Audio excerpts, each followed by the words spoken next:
Hello, I'm Patricia Kosseim, Ontario's Information and Privacy Commissioner, and you're listening to Info Matters, a podcast about people, privacy, and access to information. We dive into conversations with people from all walks of life and hear real stories about the access and privacy issues that matter most to them.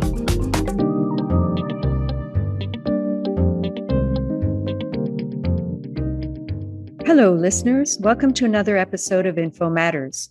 In today's digital age, misinformation has become a serious problem. A recent report by the Council of Canadian Academies has called it a defining issue of our time.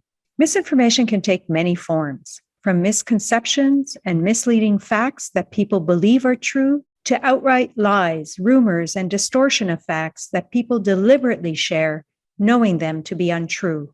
Left unchecked, misinformation can spawn confusion and mistrust, spreading it like wildfire. Fueled by social media platforms, users can be reinforced and rewarded for sharing information frequently, whether it's accurate or not. Misinformation can have serious and far-reaching consequences, as we found during the COVID-19 pandemic. False information about the virus led people to pursue dangerous and ineffective treatments, or none at all, contributing to its spread.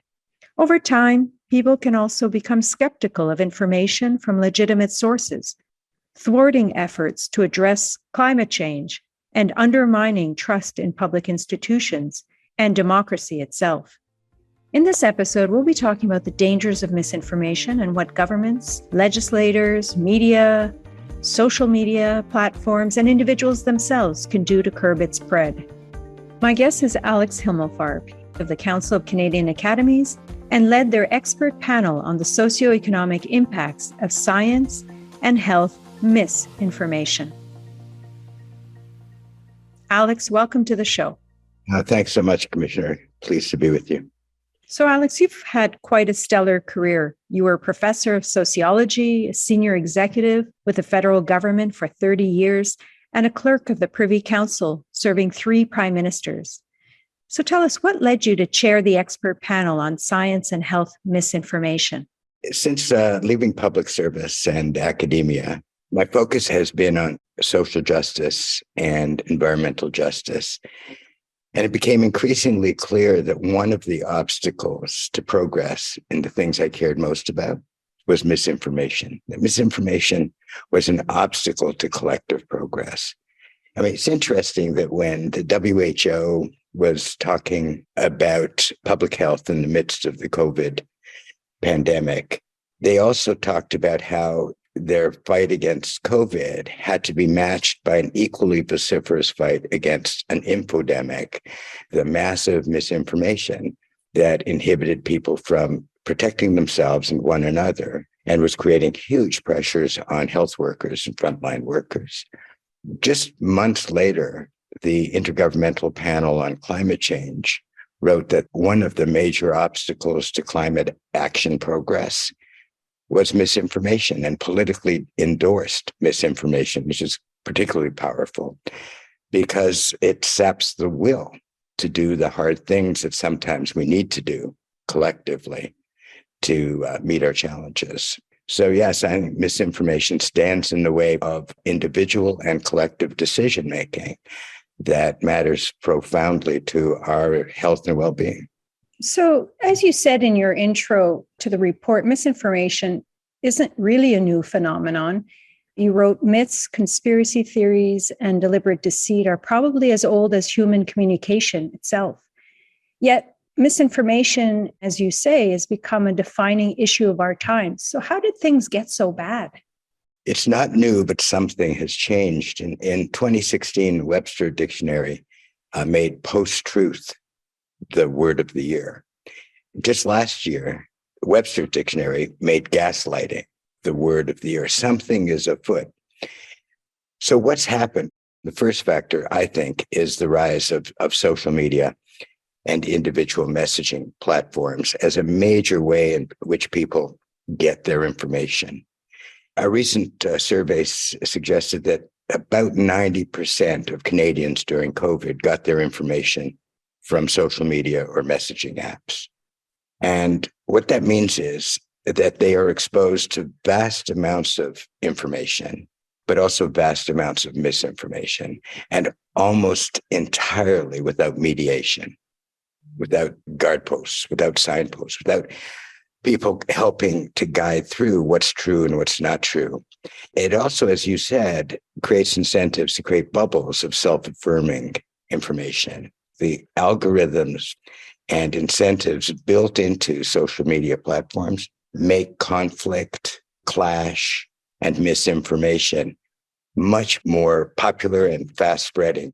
Add to that the second big factor, which is decades of declining trust in public institutions and government, but also in the media and in universities and private institutions as well. There's just a declining trust in one another, a declining social trust, as well as a declining political trust. Research shows that people haven't really lost trust in the concept of science. What they've lost trust in is the institutions they used to rely on to get scientific information. So they don't believe government the way they used to. They don't believe public agencies the way they used to. They don't even believe universities the way they used to. And media people will tell you they don't believe mainstream media the way they used to. So each of them finds their own sources, often, again, part of these self-confirming bubbles. So unmediated and untrusted. Now you add to that we live in an age of layered and multiple crises. We have crises of democracy, pandemic crises, democratic crises, crises of breakdown in the social fabric. And in times of crisis, people want a degree of certainty that science and scientific knowledge doesn't provide, or doesn't provide quickly enough. And certainty is hard to come by, but they want certainty. And they often want somebody to blame. And that makes us really ripe for conspiracy theories and really ripe for misinformation. You put those three factors together, you have a perfect storm. The title of the report is Fault Lines. Just in your introduction there, I can sense a number of fault lines. But let me ask you in your own words, what's the significance of the title? What fault lines are you referring to? You can name them. Fault lines of class, racial fault lines, the lingering consequences of colonialism, gender fault lines, the fault lines that people with disabilities experience, sexual orientation and sexual identity. Misinformation feeds off those fault lines and deepens them, turns cracks into crevices. One of the real collective consequences of misinformation is the breakdown in social cohesion. Misinformation has become tied up into identity and ideology. It used to be that we would disagree about things over the dinner party. Now we throw things at each other. And there's disturbing and venomous attacks now against politicians and journalists and frontline health workers, especially female and racialized workers. That's a result of this sort of changing nature of how misinformation is now part of our identity. You know, you're with us or you're against us. It's important in that respect that we not demonize people who say don't want to vaccinate themselves. We shouldn't be feeding these fault lines. There are a number of reasons why people might distrust misinformation, and we have to understand their starting point. There's also many reasons other than misinformation for people to behave in the ways they behave. So we shouldn't make assumptions that even exacerbate those fault lines. So the panel was asked to examine the socioeconomic impacts of science and health information on the public and public policy in Canada. So what ultimately did the panel find? We provided quite a lot of evidence of how misinformation about vaccines made us vulnerable to preventable diseases, to hospitalization, and to death. I wouldn't dwell too much on the numbers, but there are calculations about how much that has caused in terms of personal suffering, but also in terms of collective costs. So those examples, I think, are obvious. If people don't take the preventive measures that could have helped them, or take medicines or drugs that are actually not intended for the purposes they're taking them for, they're going to get themselves in trouble. And that's happened, sadly, to thousands of people. The report is filled with those kinds of examples of individuals that have failed to prevent bad things from happening or actually brought bad things upon themselves that could have been avoided had they had the right information, or at least spent some thought thinking about the risks of acting on the information they did have. The spillover or secondary costs are things like costs to the health system. The health system got overloaded because people who could have avoided getting sick didn't. And that meant other people weren't getting treated.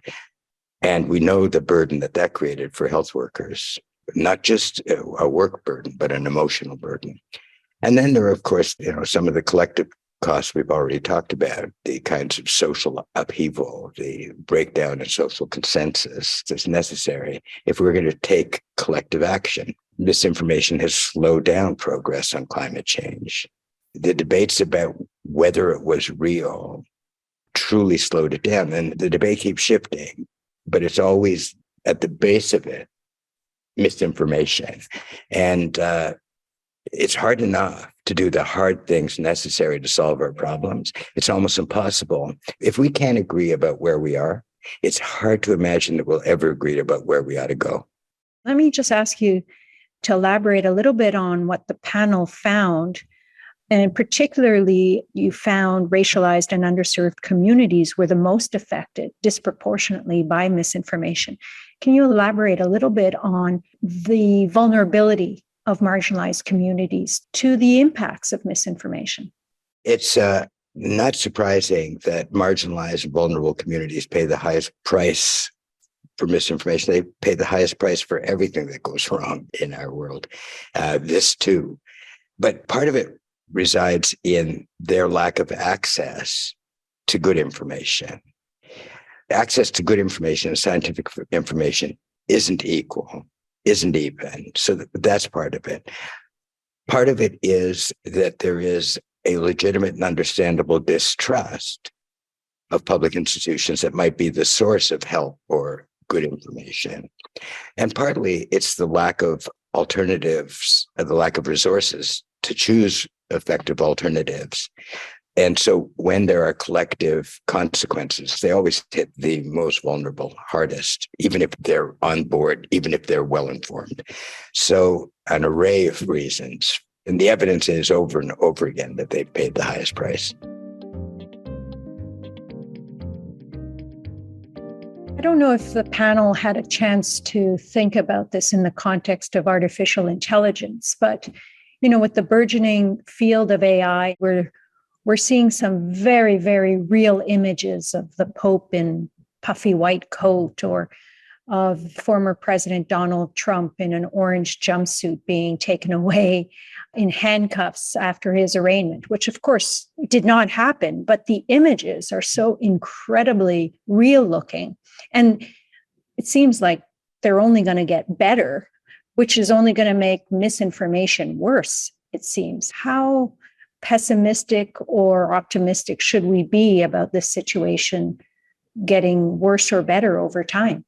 I think there are real risks, and they're not in some distant future. They're happening now, as you say, even before the sort of growth of the popularly available AI. It was pretty easy to fake things on the internet. And yes, I think AI will make it much easier and much faster. And it's not unusual that technology outpaces law and culture, and that we always have trouble catching up with technological innovation. And I think we will catch up. I mean, I'm seeing that some newspapers are already saying they will not use AI, even where it might make sense, because they don't want to jeopardize trust. And let me be clear, there are obviously some very pro-social uses for AI. It has to be managed, and it has to be managed within a legal and cultural framework and an ethical framework. And we will have some catching up to do, but I'm confident we'll catch up. In the meantime, I think we'll have to be extra vigilant. And I think we're going to have to be more willing than we've had in the past to regulate social media. In the report, the panel talked about some telltale signs of misinformation that individuals can be attuned to or should be alive to. Can you give us some of those indicators that should make us suspicious or skeptical of information that we see or we view online? beyond sort of telltale, deliberate misinformation. And yes, there are a lot of indicators of that and certain language they use. But even more generally, I think we have to be very wary of any reports of a single study that purports to provide the definitive answer on any issue that matters. And you don't have to look at deception and social media, even mainstream media will sometimes be incented to over dramatize a study because it's sort of sexy and will sell a copy and will get attention. And even scientists may sometimes be incented to exaggerate their studies' import so it'll get published and be visible. And we have to learn never to believe anything that's a single study. And we have to learn to not believe anything that's a single expert. We have to be looking increasingly to what stands as the best scientific consensus at this moment, recognizing that even that isn't certainty. And when somebody is selling a certainty, run for the hills. The panel looked at misinformation in the context of science and health information, but the issue is far more pervasive than that, chipping away at the pillars of our democracy. And just the recent example of Fox News admitting to making false claims that Dominion voting systems rigged the 2020 US presidential elections is an example of just how pervasive that could be, particularly in the case of a most watched news channel in the US. And it cost the organization almost $790 million in settlement claim. What are your views on how misinformation can impact something as fundamental as elections and the underpinnings of our democracy? The panel was focused away from political and misinformation and deliberate political use of misinformation. But you can't look at science and health misinformation separate from political because one bleeds into the other. You've seen the politics of vaccine misinformation and how you can build a political constituency around embracing conspiracy theories. The more profoundly people have become committed to a conspiratorial view of the world, the more available they are as to be part of a political conspiracy. And so politics and misinformation can be self-reinforcing. So yes, it is profoundly affecting our political life. And it is, in my view, a significant threat to democratic principles and democratic institutions. And that's because in authoritarian countries, misinformation is a deliberate tool to undermine any chance of protest and to maintain control. Hannah Arendt used to write that the first sign of the growth of authoritarianism is the breakdown in truth. And when you need to rely on the powerful figures as your source of truth, rather than traditional institutions as a source of truth, it's really threatening to democracy. It undermines democracy. In a sense, democracy depends on our having information to make informed collective decisions, just like our individual well-being requires us to have information to make individual decisions. One of our panelists talked about this as a democratic right, the right to have the information to make informed decisions collectively about our future. Misinformation undermines that and therefore undermines democracy, but it also feeds autocracy, feeds authoritarianism. And there's a rich literature that says that's not some lunatic fear. There are powerful and profound instances where misinformation fed, nurtured, and maintained autocracies. So it's interesting because you were saying one of the antidotes to misinformation is to encourage a plurality of sources of information and countervailing information. I want to know what the panel found, but also from your own personal experience, having worked in senior public service for over 30 years, having served 3 different governments.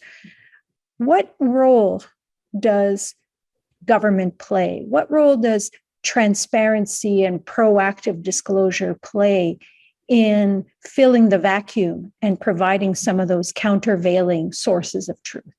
I think that's a really important point, especially for the Information and Privacy Commissioner. But In a time of misinformation where there is no trust, not revealing just intensifies the pressure to come up with explanations, feeds conspiratorial thinking.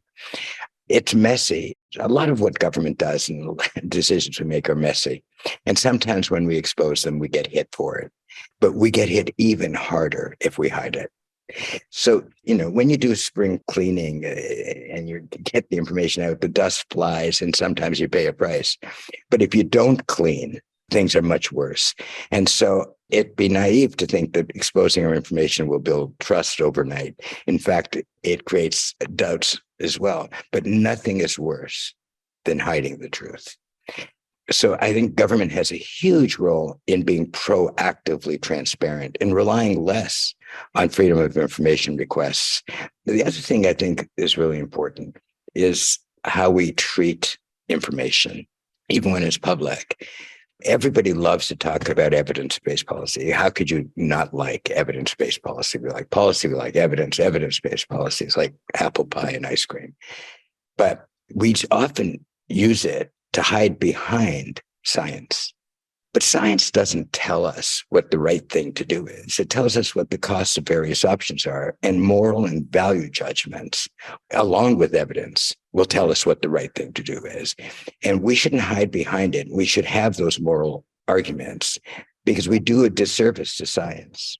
Let's treat science as the knowledge that we use to assess risks and rewards, and recognize that when we're assessing risks and benefits and rewards, we're doing that on a values basis. And let's be explicit about what those values are. So I think, yes, proactive disclosure, even when it hurts, and don't hide behind knowledge. Have the moral discussion and be the moral leader the government's got to be.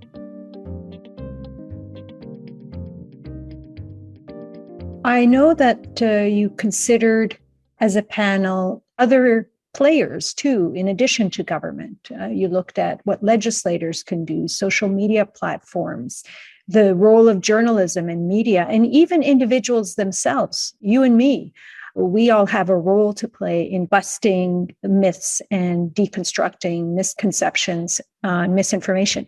Can you elaborate on some of those leading practices and what can we and others do? On an individual basis, just slow down. Before you click to retweet something, read it. And then ask yourself, is that a good source? Do I know about this source? Do I really want to engage other people without knowing more? Have I checked? Just slow it down. Ask yourself questions. I think that's really important to take seriously that every time you retweet, you're engaging other people in what might be a mistake. Retweeting something is a responsibility. Do you know what this magazine is? Have you ever heard of this scientist? Do you know what that person's standing is in the community? Do you have a purpose for retweeting? So I think we can all be, in that respect, more careful. There are three categories of intervention that I think have been shown to be effective. The first is to take on misinformation directly, to identify it, to label it, and to reduce the amount of it. And in that respect, there's a wonderful program run by the UN, and 19 countries are involved, called Verified. What the UN does is it monitors in the internet areas of misinformation that they fear could do damage to people's well-being. They label it and they flood that part of the internet, that social media platform or whatever it is that they've identified, with really good information in various media forms, really accessible. So that's part of the answer, is deal with it directly, identify it, label it, and then debunk it. And part of that, in my view, we ought to be a little bit braver about regulating the social media environment. All of us on the panel, and I'm sure you are committed to preserving freedom of expression, and we don't want to be dictating what's true from some government department, the Department of Truth. But what we can demand is that social media platforms take seriously their role in moderating content and tell us how they do it, that take seriously their need for transparency, on how their algorithms work and what they're doing to make sure that they are not furthering misinformation. And by doing that, by forcing them to be more transparent, we'll also learn much more about what's going on and how we might address it. And I would also regulate how they use private information so they can't keep targeting misinformation to me because they know my vulnerabilities. There are things we can do that are totally consistent with preserving freedom of expression and don't pretend to pronounce from some platform what is or what isn't true and still make progress. I think the second is to equip people, individuals, to be better at sorting through misinformation. And that means building into the curriculum critical thinking skills, literacy skills, numeracy skills. And here I would point people to a program in Finland that's built into the school system that is directly focused on teaching kids how to identify misinformation and how to ensure that they're not vulnerable to it.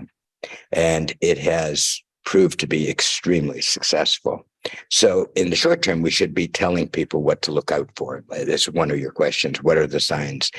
It's really easy, for example, for sites to pretend they're a legitimate media site and to give themselves labels and names and have a look, double check, make sure that it's real. And the final thing is something you and I have already talked about, and that is how do you present real good information better so it's more accessible. And that also means be honest about the level of uncertainty. There are two ways in which science is communicated. One is to persuade, and one is to build trust. We should stop communicating science to persuade, and we should increasingly communicate science to build trust. And that means be honest about the qualifications, be honest about the level of uncertainty, correct yourself when evidence requires it, making good information accessible, making it transparent, making it honest, making it integral. All of that's key. And part of that is, I think knowledge institutions have to build relationships with the communities they serve. They have to build trust, not at a time of emergency, but day after day. They have to engage the community in their work, help the community understand what their work is. They have to bring the community to them and be in the community, embed themselves. So those are the three streams: identify, label, debunk, prepare people better to deal with it on their own, and communicate good information better than we have. Obviously, as a senior public servant, you've had to deal with freedom of information. You've dealt with privacy commissioners, information commissioners. Let me ask you your advice in terms of what you think we, as the Information and Privacy Commissioner of Ontario, could do to contribute to the remedies that you lay out in your report, some of the solutions. Our office, of course, is mandated with protecting privacy, but also promoting transparency. And so from both sides of the coin, what can we do better or more of? When I was in government, I was not always the model for access to information. And it's labor intensive. It's sometimes harder than the deadlines allow. I'm not making excuses. We got better over time. But if you could encourage departments not to wait for the request, to find systems for proactively making their information available, and for letting people know that it's available, and for making it not only available in some remote way that you have to be an expert to find, but truly accessibly, I think that would be, over time, a real trust-building exercise. And what office is better equipped to do that? And it's actually, in some ways, a kind of less punitive, less enforcement approach to your mandate, which is to say, look, don't always wait for them to ask, because we know it can be onerous. So just do it. It's interesting because I think I mentioned to you that we launched a transparency challenge a little earlier this year to reveal some great examples of open data initiatives, open government initiatives, proactive disclosure in a transparency showcase. We hope that the showcase will encourage others by seeing these examples to say, we could do this too, and we could be more courageous in being proactive with the information we have and making it accessible in some really neat ways that people can understand and make use of. And I'd be interested in getting your views, Alex, if you think we've hit the mark in at least moving the dial a little bit in terms of encouraging or promoting openness. I think it's a great initiative for what it's worth. It's exactly the kind of thing that your commission can do that would actually make a difference. Well, thank you so much, Alex. That's certainly an encouraging note to end on. You've been extremely informative, insightful. I've learned a ton just speaking with you and reading the report, which I encourage our listeners, whoever's interested in getting a copy and reading it. Now, it is a long report, but the executive summary does a fantastic job of synthesizing the key messages. So thank you once again, Alex. My pleasure. Thanks for having me. For listeners who want to read the Fault Lines report, you can find it on the CCA website or look for a direct link to it in the show notes to this episode. For listeners who want to learn more about privacy and transparency, you could visit our website at ipc.on.ca. You can also call or email our office for assistance and general information about Ontario's access and privacy laws. I want to thank everyone for listening, and let me reassure you, this episode of Info Matters is real, and I truly did speak to Alex Himelfarb. Thank you, and until next time. I'm Patricia Kosseim, Ontario's Information and Privacy Commissioner, and this has been Info Matters. If you enjoyed the podcast, leave us a rating or review. If there's an access or privacy topic you'd like us to explore on a future episode, we'd love to hear from you. Send us a tweet at IPC-InfoPrivacy or email us at podcast@ipc.on.ca. Thanks for listening, and please join us again for more conversations about people, privacy, and access to information. If it matters to you, it matters to me.